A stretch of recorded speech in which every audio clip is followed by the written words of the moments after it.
2025 में मॉनसून बस आया ही नहीं, उसने तबाही मचा दी। भारत के बड़े हिस्सों में बाढ़ आ गई।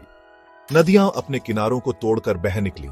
घरों, खेतों और हिमाचल से बिहार तक पूरे गांवों को निगल गई।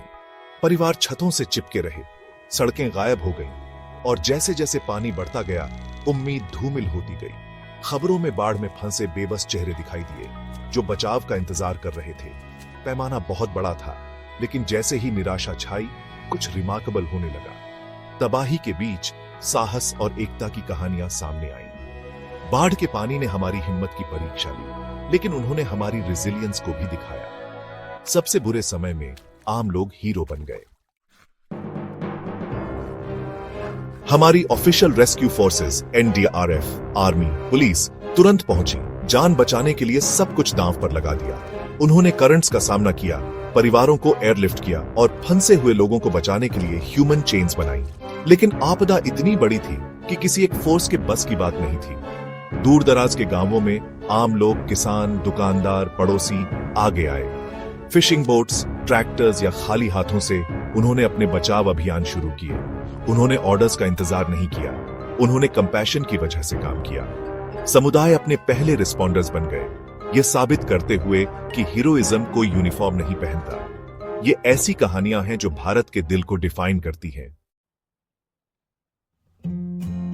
बिहार के एक बाढ़ग्रस्त गांव में रमेश नाम का एक किसान एक लेजेंड बन गया।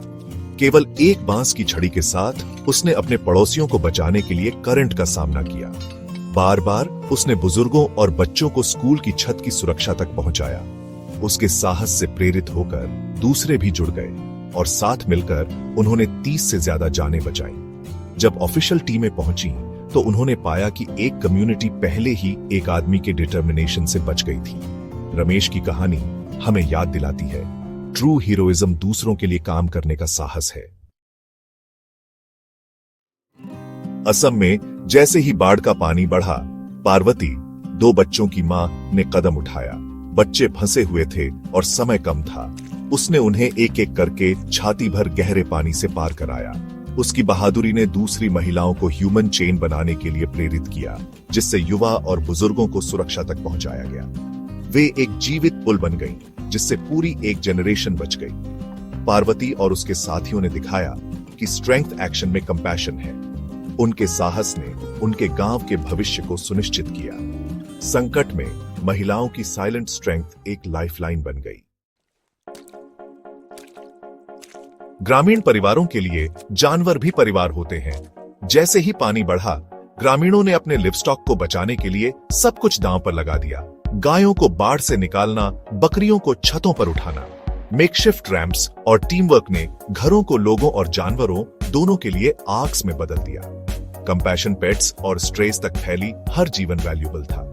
इस बीच पूरे भारत में युवा ऑनलाइन मोबिलाइज हुए, फंड जुटाना, जानकारी साझा करना और रिलीफ का कोऑर्डिनेशन करना। सोशल मीडिया बचाव का एक टूल बन गया, जरूरतमंदों तक मदद पहुंचाना। हर कोने में एम्पैथी और इनोवेशन ने जानें बचाई। बाढ़ ने हमारी कलेक्टिव कंपैशन की गहराई को उजागर किया।